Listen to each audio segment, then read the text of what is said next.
So,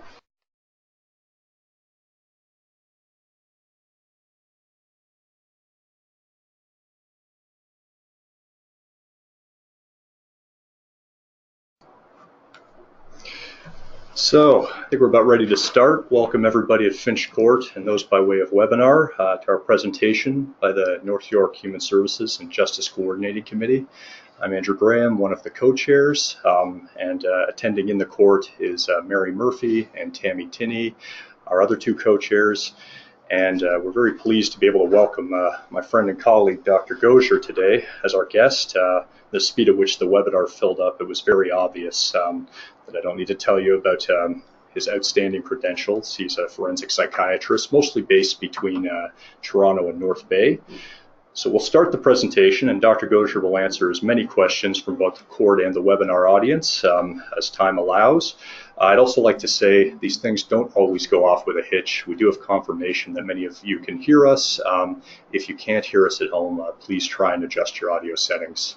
So without further ado, we'll pass things over to Dr. Gosier. Thank you.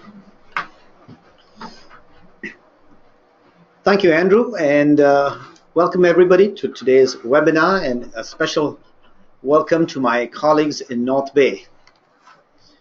Keeping sane in an insane world. It's a controversial topic. We've already had some people commenting on the topic, but it has very little to do with the mentally ill. It's more to do with us as people caring for the disadvantaged and downtrodden.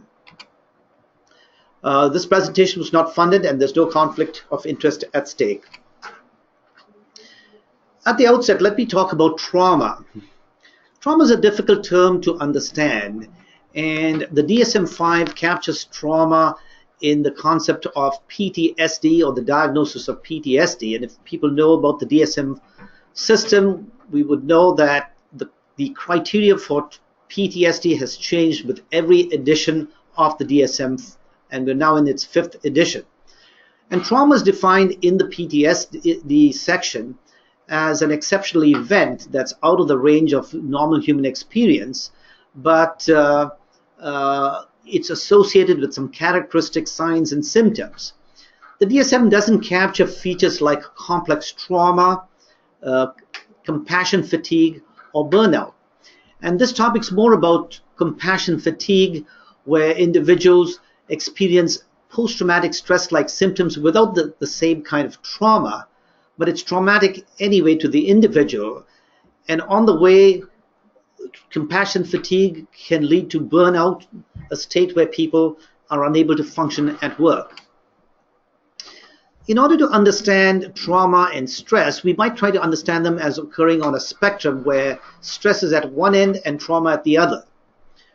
Stress is often seen when the coping mechanisms are taxed by exposure to an external event or accumulation of events. It leads to physical and psychological responses that impact on the person and those around. However, as I said, trauma is defined by a response to exceptional events, and it may be experienced directly or indirectly. For example, hearing the death of a loved one, or viewing some horrific event in the news that's actually close to you. So these experiences of trauma can also be vicariously experienced. It can be experienced across generations, and we know this as transgenerational stress or trauma. Other terms used are complex trauma, secondary trauma, and vicarious trauma. On the other hand, compassion fatigue is a form of emotional exhaustion that occurs after repeated exposure to the suffering of others while in a caring role, also known as vicarious trauma or secondary trauma. The definition comes from Balanovsky in 2013. However, if compassion fatigue continues, we get to a stage of burnout, where the person's coping mechanisms have been overwhelmed by repeated exposure to demanding situations, resulting in physical, emotional, and mental exhaustion. The person does not get any pleasure from work, wishes to avoid work, feels devalued, and develops a feeling of being incompetent. On the other hand, we can have what is called compassion satisfaction, where people working with trauma survivors get a profound, deep sense of job satisfaction in helping clients. Another term that's used that you may come across is emotional dissonance, where you're hearing your client talk about their stress and trauma, and you don't seem to be responding, and that's because there's a dissonance within you as to how you experience the stress of your client. In fact, there's an element of disconnecting from the client. Now, compassion, fatigue, and burnout are more often seen in healthcare workers who are exposed to the trauma of their clients. This also includes workers in disciplines like psychology, social work, and other allied specialities. We can't forget that court officials, police officers, lawyers, and judges are no exception. I've heard of court reporters being very distressed on hearing about some of the gruesome details when helping out at homicide trials. Now, do forensic psychiatrists experience compassion, fatigue, and burnout? And why I'm bringing this up is because of my good friend, Dr. John Bradford, also my mentor, who's written on the trauma of being a forensic psychiatrist in a paper called The Psychic Perils of Forensic Practice. There's often fears of testifying in court, fear of your personal issues being exposed in court, excessive demands and deadlines, pressure from lawyers to alter your opinion. But people often forget that we sometimes have to review horrific material and we have to read horrific disclosure. Now, forensic psychiatrists are not the only people having to go do that. Police officers, crown prosecutors, judges, and defense counsel are all in that category. Let's look at lawyers. Lawyers have high rates of divorce in female lawyers. Studies of lawyers surveyed showed that many of them are dissatisfied with their jobs. Depression is 4 times more common in lawyers than in the general population, and that's a Johns Hopkins study. There are high rates of depression and suicide in lawyers. And of all lawyers in family and criminal law has the highest rate of secondary trauma as compared to other professions. And 51% of lawyers in a sample study showed stress higher than the general population. An important number of lawyers have significant or serious substance use issues. I was reviewing a 2010 study conducted by lawyers and support staff of the Wisconsin Public Defender's Office, and it showed that attorneys working with clients experiencing trauma and who worked long hours were at high risk of developing significant secondary trauma and burnout symptoms. Furthermore, studies on nurses have shown that they too suffer from burnout. Social workers, and especially in my practice, I've seen CAS workers at being at high risk of compassion fatigue and burnout. It goes without saying, police officers and paramedics, especially first responders, are at risk. We often forget about our judges who sit in court and seem to be quiet and isolated. They have deadlines to meet, complex cases to deal with. They struggle with the availability of courtrooms and put up with difficult attorneys and a pressure to project a sense of neutrality and remain stoic. They too are vulnerable. Having said this, I want to share with you a case that might highlight how trauma can impact on different people at different levels in a courtroom. And this case evoked multiple competing emotions and thoughts in the different parties involved. I'd also like you to examine your own emotions as I tell you the story. The case is JS versus PS as it's reported in the legal literature. It's a 2016 case decided in the Oshawa Superior Court on the 29th of August 2016. Mr. JS was referred to me for a psychiatric assessment.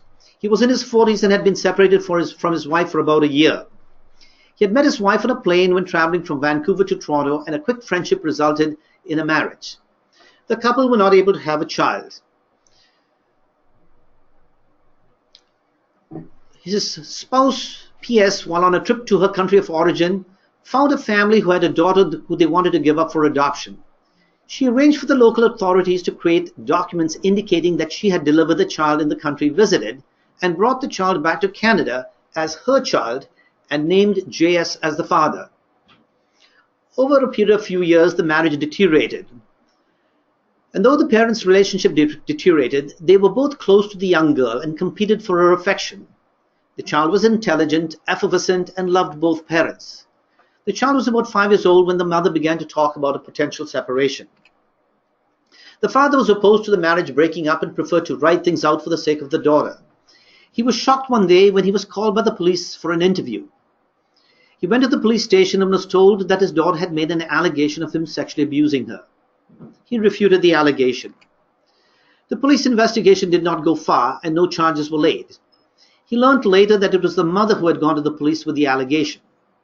The relationship between him and the mother deteriorated significantly after that. In the months that followed, the mother approached several community agencies that included the police, shelters, family doctors, and the CS with further allegations of sexual abuse of the child. No charges were laid, but the CS began to investigate, and eventually the father was not permitted access to the child. Many family court hearings were held, and over a period of a year, the father gradually managed to obtain supervised access to his daughter. The mother pursued full custody of the child and was supported by legal aid in her endeavors. I did not mention this, but the mother also was a psychologist. The father retained counsel and argued for full custody, alleging that the mother was manipulating everybody through false claims of childhood sexual abuse of his daughter. The father's pitch to the court was that he should have full custody of the child and the mother could have supervised access and shared parenting only after she had recanted the allegations and had a psychiatric evaluation and counseling. At some point in time, the Office of the Children's Lawyer became involved. The Office of the Children's Lawyer recommended that the father have a full sexological examination. JS stated that he was prepared to do anything to prove the allegations wrong. The father was assessed by me towards the end of 2015, and the forensic evaluation included detailed documentary reviews, interviewing of the man, his family of origin, friends, and collateral sources. It also included phallometric testing, which did not reveal any anomalous sexual interests. A report was tendered and filed with the court. I was told that the matter was proceeding to trial in the late spring of 2016. The respondent's wife, PS, had many questions about my report and requested numerous clarifications, which I provided. She had a falling out with her lawyer as to how her case should be handled, and eventually her lawyer withdrew and she became self-represented. She made numerous attacks of a personal nature about the husband's lawyer, extending beyond the case and about his practice and how the lawyer handled himself or conducted himself in society. She then reported him to the Law Society, and the Law Society initiated an investigation. Her lawyer, Mr. Brian Ludmer, was very stressed out about now having to deal with a very complicated and difficult case, and also now handle his complaint to the Law Society. He talked to me about the considerable stress he had in dealing with the relentless personal attacks made by PS, his stress dealing with the case itself, and the Law Society investigation. In the report I prepared for him, I had suggested it would be prudent for Miss PS to have a psychiatric evaluation. I was shocked but not surprised when I received a letter in the mail that the College of Physicians and Surgeons were now investigating a complaint from PS about my practice, my assessment of her ex-spouse, and it also alleged bias on my part. I called the college investigator and advised of how my assessment was done, but was told that they were still proceeding with the investigation. I had to seek legal assistance. I was told that I had to testify in the matter in 2016. By this time, P had fired a lawyer and was handling her case on her own. Testifying in court is always stressful, and being cross-examined by a layperson is not easy, as many questions of irrelevance were asked of me. I realized that the presiding judge was attempting to balance different issues at stake and was doing her best to have a fair trial. The hearings concluded on the 16th of June 2016. I was in suspense what the college was doing with my investigation.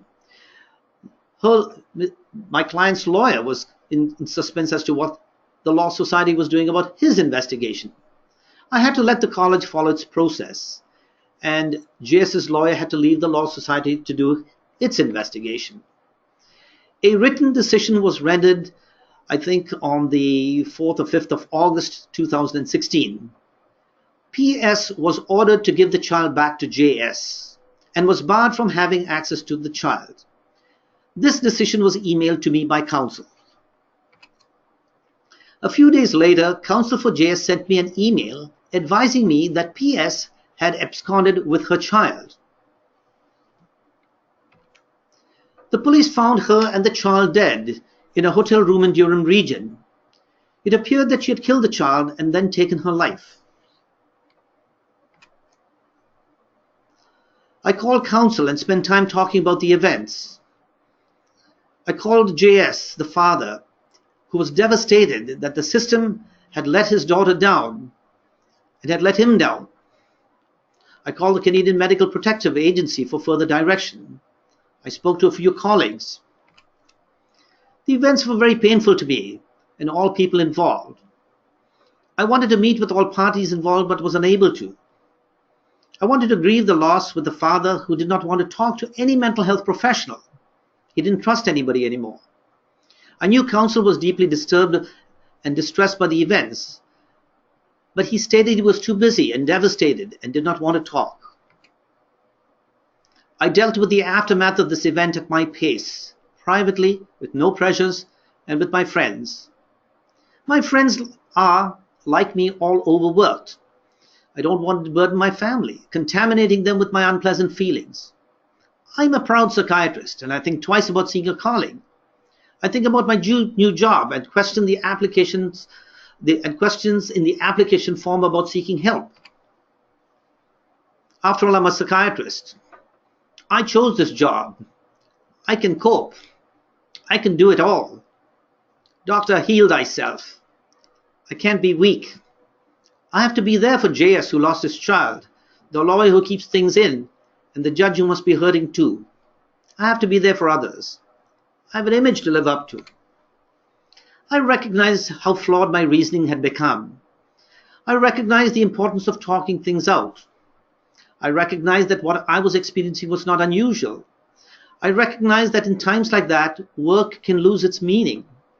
I recognize winning cases for lawyers is important, but are we losing our mind in the process? All of us know somebody who has experienced PTSD, and no doubt experiencing it will significantly impact on your functioning. As I mentioned earlier, my mentor, Dr. Bradford, who had the opportunity to evaluate Paul Bernardo and Colonel Russell Williams, did develop PTSD. Have you thought about anxiety and depression that can be more subtle and destructive as layers of cases dovetailing, demanding of your time and preventing you from processing the aftermath of a previous case, one case following or flowing into the other, slowly taking its toll? You are sensitive, caring, and identify with your client's pain. You run the risk of experiencing compassion fatigue, an essential ingredient of burnout. Are you feeling nothing, but still talk to people as if you care? Maybe you're experiencing emotional dissonance, an ingredient of burnout. Have you become so desensitized that you're simply dealing with cases and not with persons? Have you lost empathy to the extent that the only thing that matters is the paycheck? Is all that matters is your economic survival? Have you lost your identity, and are you hiding behind the mask of being a mental health worker, forensic psychiatrist, judge, a lawyer, or a crown? Who are you?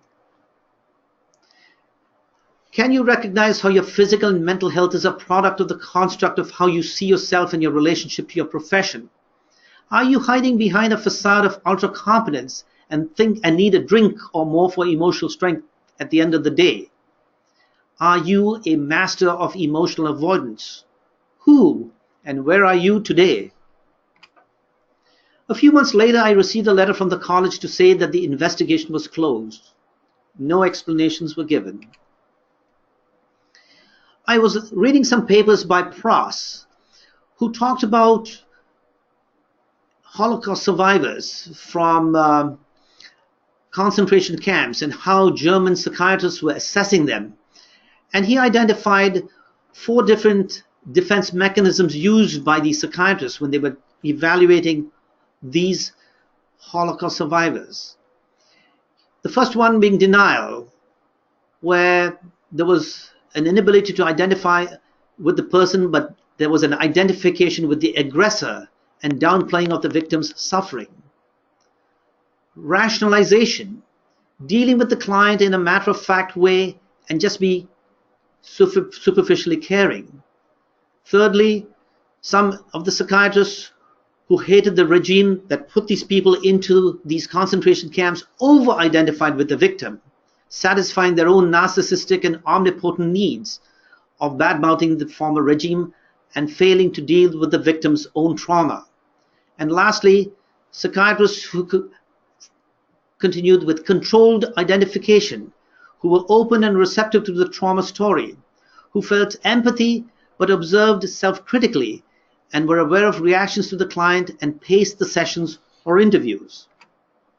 I was also reading on personality types and burnout by Hawkins and Sohey, and he talked about 4 types who fall into the trap of being pseudo helpers for the trauma survivors. He talked about the wounded helper who identifies with the client and makes the person a project to be fought vigorously for. And then he talked about the martyr who takes on too many cases, complains, refuses help, and tries to satisfy his or her own neediness. The third being the narcissist who uses the client for self-aggrandizement, to get adoration and praise for the work that they've been doing. And lastly, the sublimated helper. Sounds like a positive personality trait, but it's not. This person uses the client to work through one's own negative attitudes towards life. And the helping is an antithesis to what the person's true motivations are in life. So we scoured the literature, and I would thank my colleague, Sheena LaRose, who helped me out with this, who identified risk factors for burnout. You can see it in yourself, or we can see it among our colleagues. Individuals who are highly dedicated, perfectionistic, expect feedback and praise, and who have low self-compassion. Individuals who tolerate exhaustion at the expense for results. Individuals who've had their own personal traumas. Individuals who over-identify with the client and have poor social supports. We have some external factors, for example, handling a heavy or a complex caseload. Individuals who lack training or don't know when to refer the client on to somebody more senior or more experienced. Dealing with micromanagement or having very litigious clients. Dealing with clients who make the disclosure first to the individual. And working in real time with trauma clients. And lastly but not least, viewing graphic evidence and dealing with a counterproductive legal system. We then look at what people who might actually cope with burnout. Those who have high emotional intelligence and have the capacity for reflection and self-awareness. Those who have the ability to accept constructive criticism, who have appropriate empathy, set emotional boundaries, who are socially competent, and most of all, through the crying, still have the capacity to laugh and crack a joke, and have good coping and problem-solving skills. External factors that can help are having good social supports, having peer reviews, having debriefing sessions, balancing work and life, commitment to professional values, having supervisors who are supportive, having a reasonable caseload, and more often than not, continuing education and professional development. Lastly, it's time we all accept our limitations, that we need others, and it is not shameful to seek help, be it from family, friends, or professionals. Those in supervisory roles may want to think of staff and their emotional needs when factoring into the equation of budgets, staffing, and workloads. I want to give a special acknowledgement and thanks to Sheena LaRose, a social worker at the North Bay Law and Mental Health Program, who helped to compile much of the research that I used in the preparation of this PowerPoint presentation. Thank you very much. Thank you, Dr. Gosier, very much. I'm sure we'll be having questions coming in no time.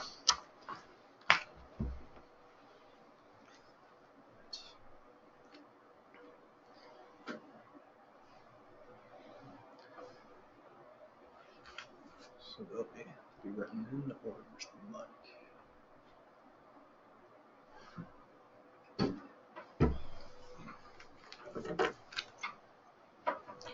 So please feel free to send your questions to Dr. Gosier, and we'll gladly get to them. Should I have to click on the day? Oh, yes.